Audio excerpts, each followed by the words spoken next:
Hello friends, welcome to ইনফোটেনমেন্টে সকলকে স্বাগত জানাই।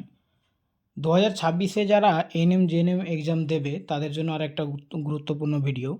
তো এই ভিডিওতে আমরা আলোচনা করব এক্সাম প্যাটার্ন কীরকম হবে, সিলেবাস কী থাকবে এবং মার্কিং স্কিম অর্থাৎ জীবনবিজ্ঞান এবং ভৌতবিজ্ঞানের যে কোশ্চেনগুলো দুটো ক্যাটাগরিতে ভাগ থাকছে, একটা ক্যাটাগরি 1 আর একটা ক্যাটাগরি 2। ক্যাটাগরি 1টা তো সবাই বুঝতে পেরে যায়, কিন্তু ক্যাটাগরি 2 এর মার্কস কাউন্টটা সবাই বুঝতে পারছে না যে কিভাবে কাউন্ট হবে মার্কসগুলো। তো এটা আমরা আজকে এই ভিডিওতে ক্লিয়ার করব এবং ওএমআর ফিলিং রুলসটাও আলোচনা করব।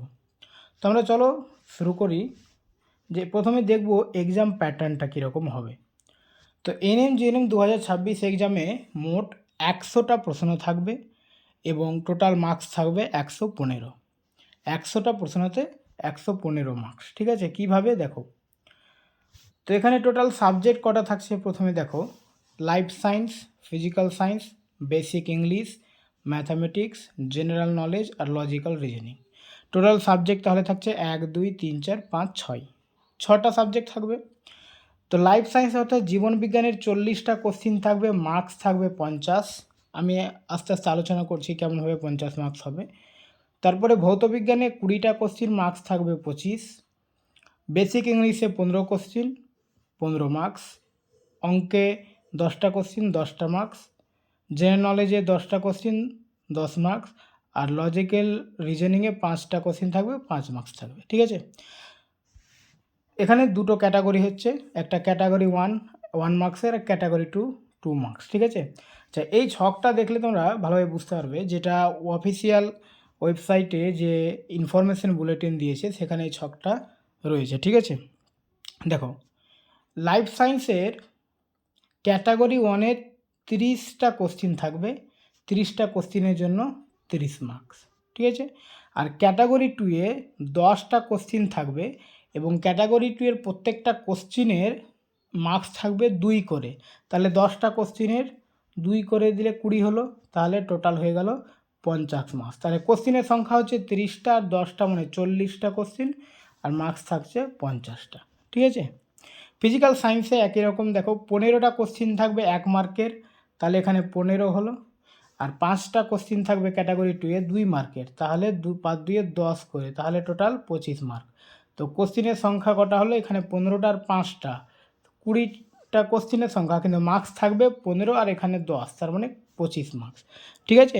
আর বাকিগুলো দেখো, ইংলিশের 15টা কোশ্চিন থাকবে ক্যাটাগরি 1-এ, তো 1 করে 15টা কোশ্চিনের 15 মার্কস। আর ক্যাটাগরি 2-এ এখানে কোনো মার্কস মানে কোশ্চিন থাকছে না, তাহলে 10টা কোশ্চিনের 10 মার্কস, 10টা কোশ্চিনের 10 মার্কস, 5টা কোশ্চিনের 5 মার্কস। এটি একদম সিম্পল। এখানে একটু ক্যাটাগরি 1 আর ক্যাটাগরি 2-এ ভাগ আছে, তাহলে টোটাল 100টা কোশ্চিন হবে, ঠিক আছে।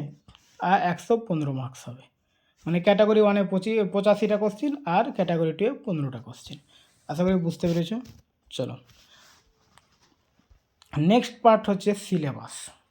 তো সিলেবাস কীরকম থাকবে, তো লাইফ সায়েন্স অর্থাৎ জীবনবিজ্ঞানের সিলেবাস ক্লাস 10 লেভেল।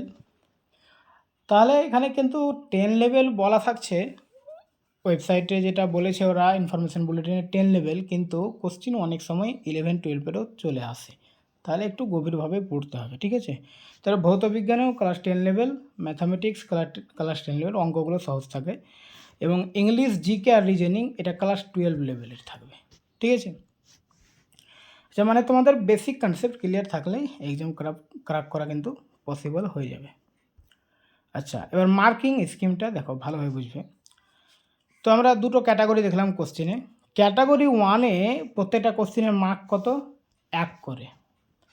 তাহলে তোমরা যদি সঠিক উত্তর দাও 1 পাবে, আর যদি ভুল দিয়ে দাও নম্বর তো পাবেই না, উল্টো রং অ্যান্সারের জন্য নেগেটিভ 0.25 কাটবে, ঠিক আছে। তার মানে 4টা কোশ্চিন যদি তোমরা পরপর না এমনি যদি ভুল করো, তো 4টা কোশ্চিনের জন্য যা তোমরা মার্ক পাবে ওখান থেকে 1 মার্ক কেটে নেবে, ঠিক আছে। ধরো যে 5টা কোশ্চেনের অ্যান্সার দিয়েছো, 5টা কোশ্চেনের অ্যান্সারে তুমি প্রথম কোশ্চিন দিয়েছো, দ্বিতীয় কোশ্চিন, তৃতীয় কোশ্চিন, চতুর্থ, পঞ্চম, ঠিক আছে। 5টা কোশ্চেনে দিয়েছো, তুমি 1 নম্বর কোশ্চেনটা ভুল করে দিয়েছো, 2 নম্বরটা ঠিক করেছো, আবার এখানেও এটা ভুল হয়ে গেছে, তাহলে ধরো এটাও ভুল হয়েছে, এটাও ভুল হয়েছে, তাহলে তোমার মার্কস কত তুমি পাচ্ছ, এখানে 1 পাচ্ছ একটার জন্য।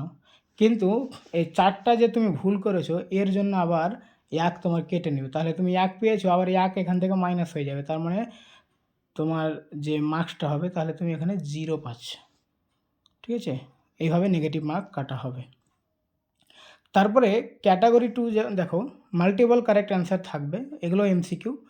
সব কারেক্ট মার্কস করলে +2, মানে 2 মার্কের কোশ্চেন থাকবে।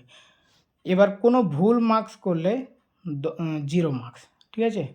আচ্ছা দেখো, ক্যাটাগরি 2 এর কিন্তু 4টা অপশানের মধ্যে একাধিক কিন্তু একটা বা একের বেশি কোশ্চেন মানে সঠিক অ্যান্সার থাকবে। ঠিক আছে? অপশানগুলো সঠিক থাকবে। ধরো যেটা কোশ্চেন এখানে এ বি সি ডি 4টা অপশান আছে, তো এই 4টার মধ্যে সবটাই কারেক্ট অ্যান্সার থাকতে পারে, তো তোমাকে সবটাই গোল করতে হবে। বা এরকম হতে পারে যে একটা ভুল আছে আর এই 3টা কারেক্ট আছে, তো তোমাকে 3টাতেই কারেক্ট করতে হবে। ঠিক আছে? এবারে ধরো যে দুটো, আচ্ছা আমি একটু পরে এটা বোঝাচ্ছি কীভাবে মার্কসটা কাউন্ট হবে। তো আশা করি বুঝতে পেরেছি ক্যাটাগরির কীভাবে কোশ্চিন থাকবে, মানে অপশানগুলো একাধিক ঠিক থাকতে পারে। ঠিক আছে? এই যে এখানে যেটা লেখা রয়েছে একাধিক সঠিক উত্তর থাকতে পারে। আচ্ছা, এবারে যেটা তোমাকে মার্কসটা কীভাবে দেওয়া হবে ক্যাটাগরি 2 এ। ক্যাটাগরি 1 এ তো বুঝে গেছো, একটা কোশ্চেন ঠিক করলে 1 মার্কস, ভুল করলে 0.25 কেটে নেবে। মানে ভুল করলে 1.25 কাটবে, মানে যেটা ভুল করেছে ওটা তো কাটবে, উল্টে তুমি যা পেয়েছো ওখান থেকেও কেটে নেবে। ঠিক আছে?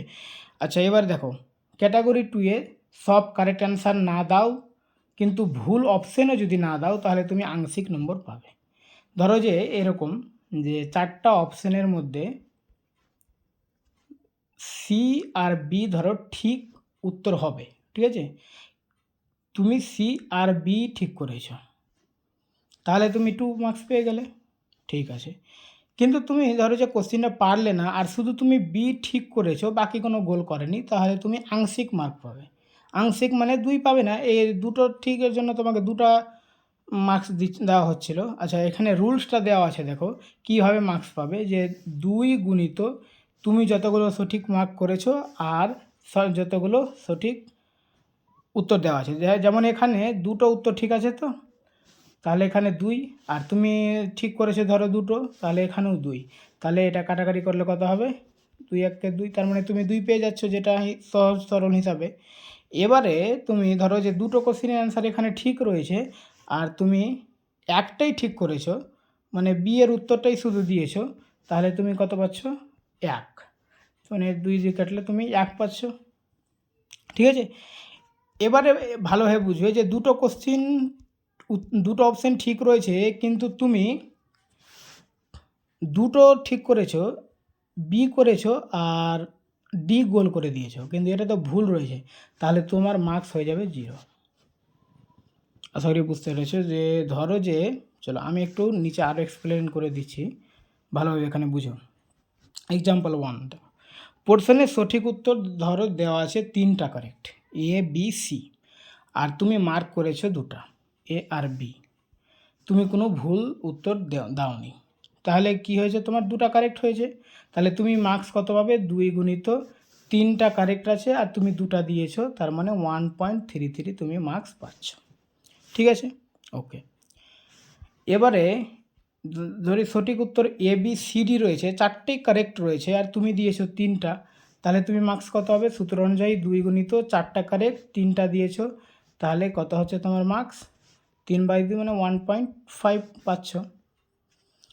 এবারে সঠিক উত্তর ধরো রয়েছে এ বি সি, আর তুমি দিয়েছো গোল করেছো এ বি আর ডি, 3টা কারেক্ট আছে, এ বি তোমাকে করতে হতো এ বি সি গোল করতে হতো, কিন্তু তুমি এ বি আর ডি করে দিয়েছো, তার মানে তুমি একটা ভুল গোল করেছো। এই 2টা যে ঠিক করেছো এর জন্য তুমিও আর কোনো মার্কস পাবে না, একটা ভুল করলে একদম 0 হয়ে যাবে। ঠিক আছে? তাহলে ক্যাটাগরি 2তেও ওনলি কারেক্ট মার্ক করলে ফুল বা পার্সিয়াল মার্কস পাবে, আর যদি একটাও ভুল মার্ক হয় তাহলে 0 হয়ে যাবে। ঠিক আছে?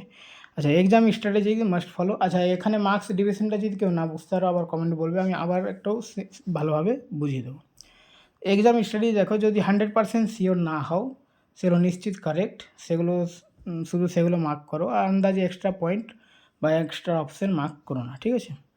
তারপর OMR rules, OMR sheet fill করার সময় খুব কেয়ারফুল হতে হবে, ঠিক আছে। ব্লু ব্ল্যাক পেন ইউজ করতে হবে, সার্কেল কমপ্লিটলি ফিল করতে হবে, পেন্সিল ইউজ করা যাবে না, ওভার রাইটিং করা যাবে না, একবার মার্ক করলে চেঞ্জ করা যাবে না। ওকে।